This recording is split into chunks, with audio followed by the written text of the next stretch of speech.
Hi, we're here today with one of the speakers at the Witan 2022. It's Radical Liberation. How are you? Very good. Good to Excellent. talk.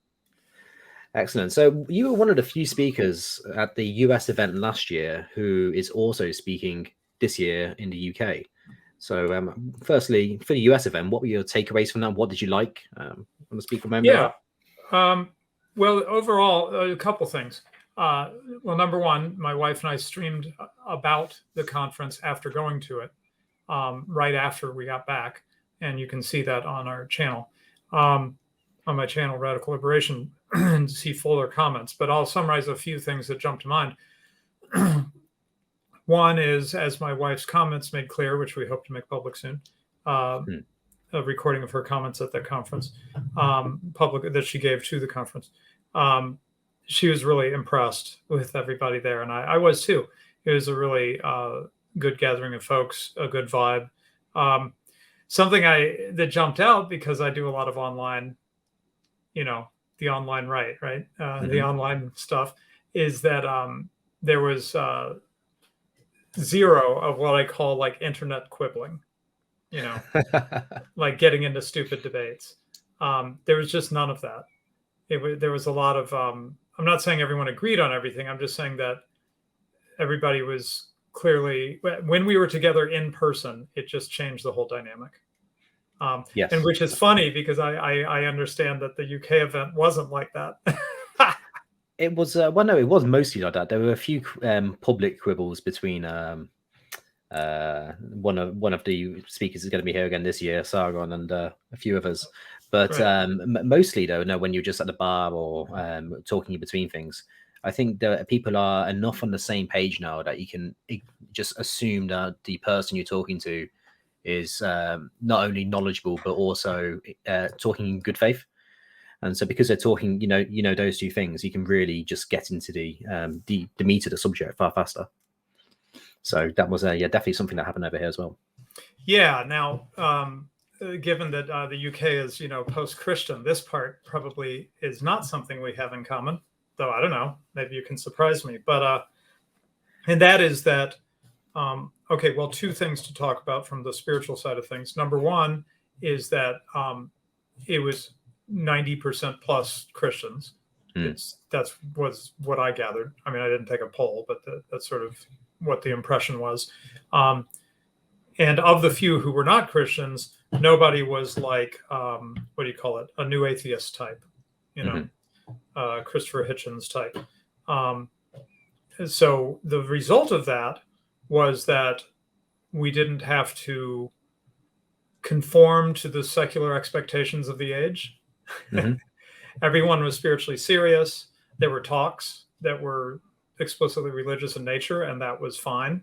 It didn't mean that everybody in the audience was agreeing with everything that was said, but it wasn't like out of place for such a talk to be there. And then we actually opened the conference with like, what was it, a reading from the Psalms, I think, by Ryan Turnipseed. So, there was a whole religious angle to it, which was pleasing to me. I am a pastor's kid after all. Yeah, that was a little different in the UK, because as you say, we're a bit post-Christian, although our sphere is more religious than the average Briton. Right. So Lambda, his talk was explicitly religious. He was quoting plenty of Bible verses. Panama was talking about a return to a pre-Vatican II Catholic order, for instance, in his speech. And that was one of the debates that was had between him and Sargon, because Sargon is not religious. But yeah, no Christopher Hitchens types, certainly. Yeah, I would say that it's worth letting people know, Maven. I just realized, to give context, this would be the third event, if we're going to sort of count this as a series, right? Yes. One in the UK a year ago, then one in the February in the US, and now this second one in the UK. And I, if all goes well, I will have been involved in all three, speaking at the second and third, not present at the first, but I edited the book that came out. Yes, and so I ended up, even though I wasn't present, I was editing the text that came out of the conference. So, which is to say that I'm familiar, as you're mentioning talks, I'm like, yep, remember that one. not from being there, but from editing the transcripts of the talks and so forth. So anyway, I'm plugged in all the way through this so far. You'd be one of the most plugged in people, because I've only seen snippets of the talks in the US and so far, because the book is in the US book, I believe, is in the final stage of editing. Yeah. So it'll be printed soonish, and when I get my hands on that, I'll be devouring it.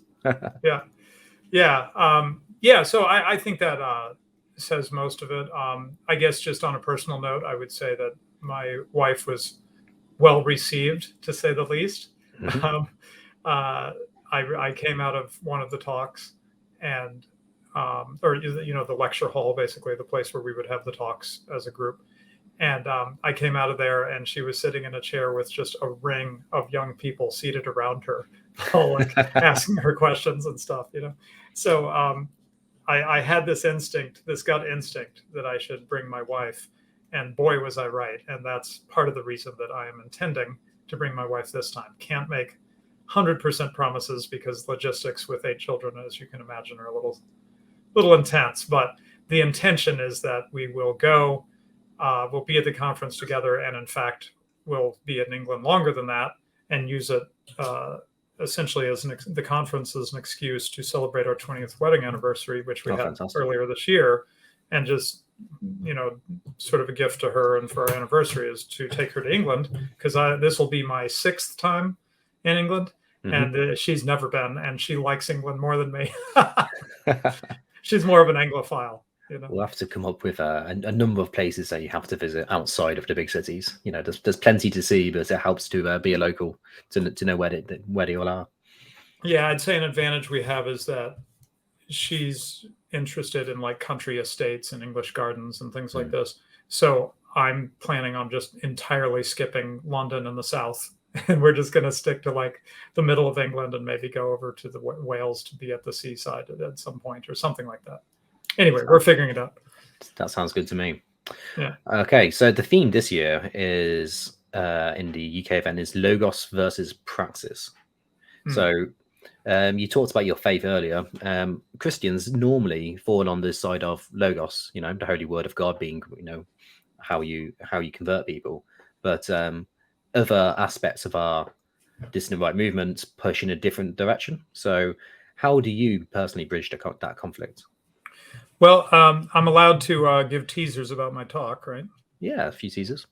Good, especially because I haven't told you guys what I'm going to do yet. But when you gave me the theme, the place my mind went pretty quickly, and it stayed there even as I've continued to think about it, is to once again, as I did at the US event, leverage the unusual life experience I've had.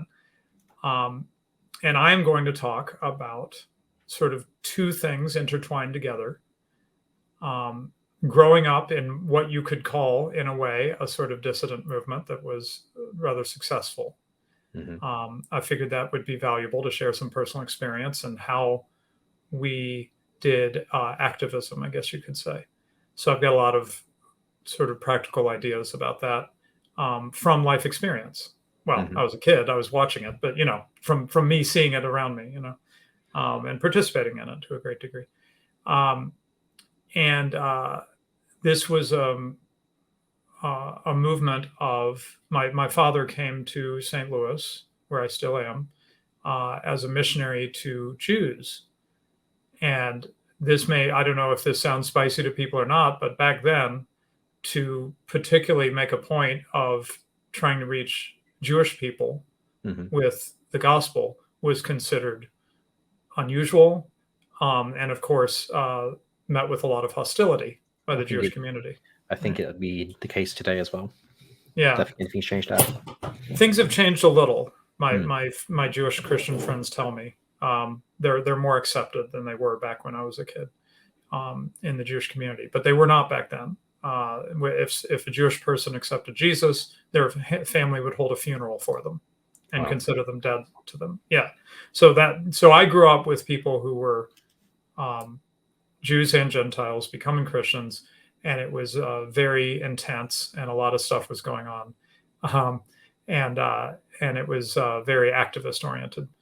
So I'm going to intertwine that with the larger story of the Christian movement, because I figure if you want to have a successful movement, then maybe look at one that was successful.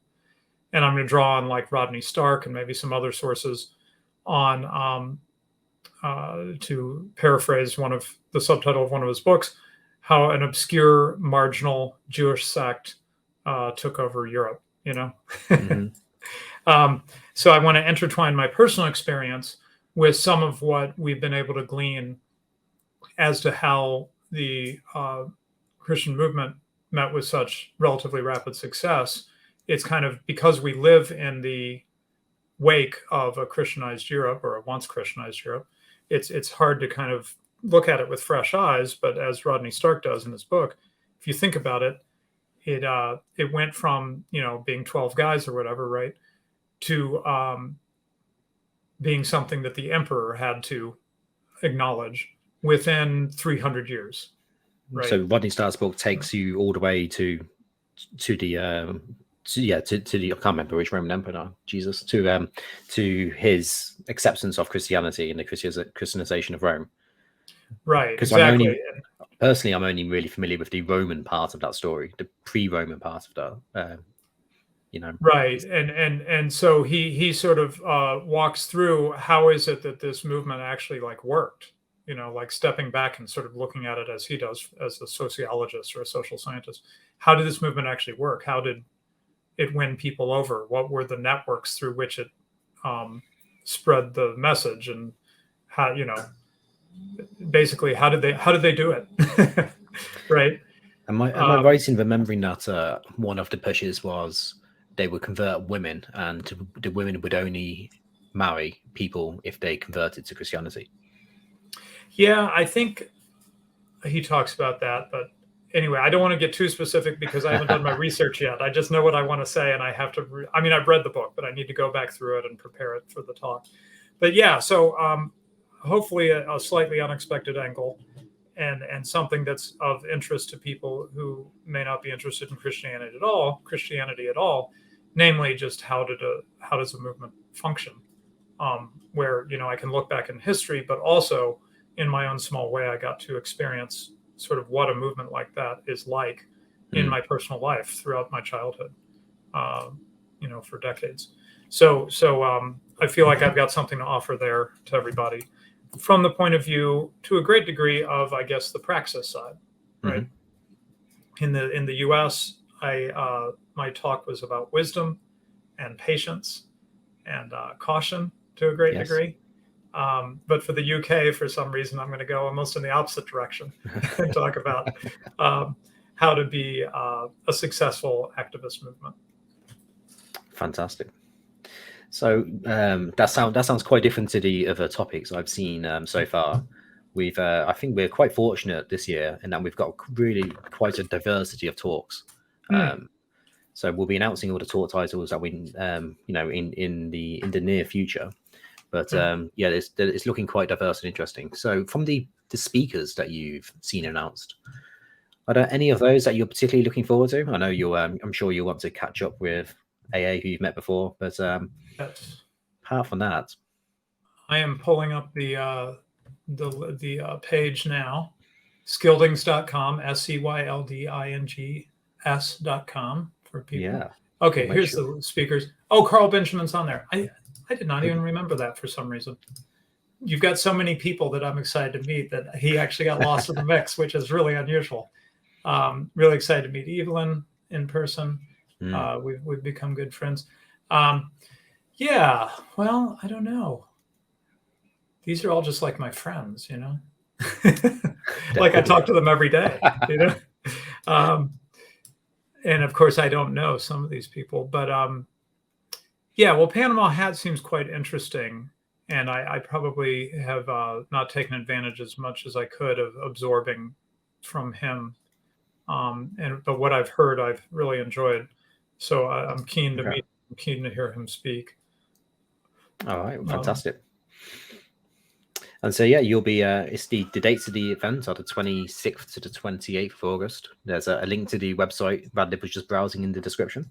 And unless you have anything else you want to say, I think we'll draw it to a quick close. That covers it. I'm looking forward to seeing everybody. Fantastic. All right, guys. See you in August, and I'll speak to you with other speaker interviews in the near future. Goodbye. Bye.